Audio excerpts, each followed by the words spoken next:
Have you ever felt trapped in a dream? Not being able to wake, breathe, move, or talk? Have you ever felt the fear at night to close your eyes?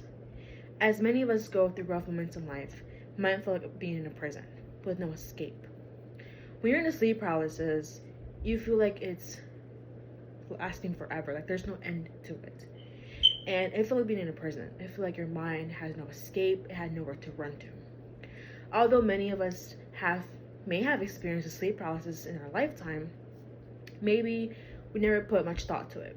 Maybe you never thought that it's more than just your brain. It's more than just a scientific version of it.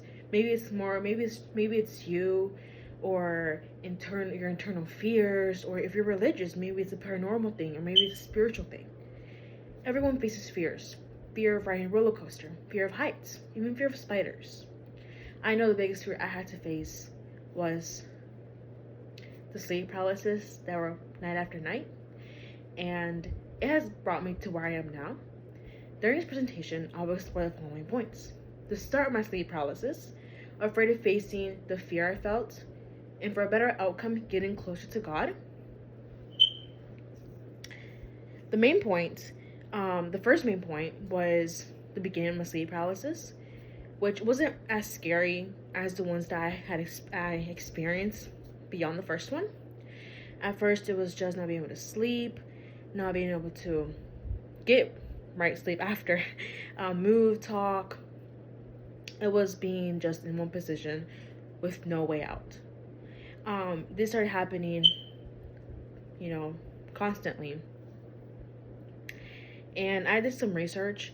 The research did say it was a mismatch between the brain and the body during the transition to the rapid eye movements stage of sleep, which is called the REM stage, where most dreaming occurs. I even eventually told my parents about this, my family, my sisters, and they said that it would probably just be a stage, maybe a phase. And actually, I began to think that as well. I began to think it was just a phase, and eventually I would move on from it. Now that I've spoken of the first experiences, I will talk about the unimaginable situations that happened throughout this, that even thinking about them, I get goosebumps, and I don't want to ever go back to that because it was a terrifying moment for me. And one of the experiences I experienced was sleeping on my right side. I was facing the closet, and I felt like I was, when someone they run to wake you up and they shake you. That's how I felt. And I imagine like I was sleeping, but you could see things, like your conscience, but you're kind of sleeping, half awake, and I kind of saw this person, moving the bed, and it was not a fun experience. It was scary, and I remember waking up, and I prayed, went back to sleep, and it happened again. So this just kept attacking no matter if I had fallen asleep after praying. It was just there. It would not leave me alone.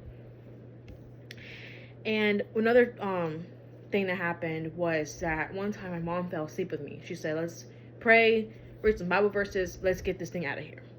So then we fell asleep that night, and she wakes me up and she says, hey, it's in here. I saw it. It's mad. It's angry. It does not want me here. And I'm like, what's in here? What is in my room? And she's like, this little guy is in here. This little guy is in here, and he's holding something. He's mad. He does not want us in here. And then after I heard her words, I got terrified.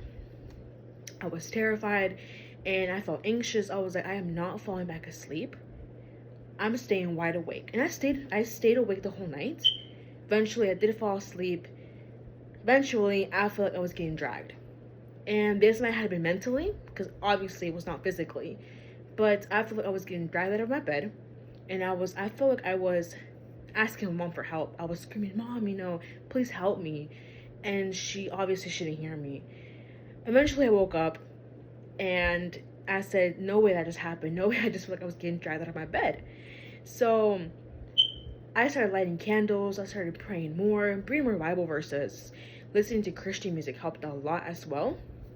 Eventually I overcame it. Eventually I got closer to God. I started going to church every Sunday. I went to Sunday school. I registered, and I still am. So that's helping me a lot, getting closer to God. and it helped me a lot overcome the sleep paralysis. I also tried building better character, being a better person to my family, my sisters, better friend, better sister, better daughter, because a lot of times things happen to us because of what we do, the person we are. And this might have been maybe something that's trying to scare me, maybe something that actually was trying to take me. I have no explanation for this.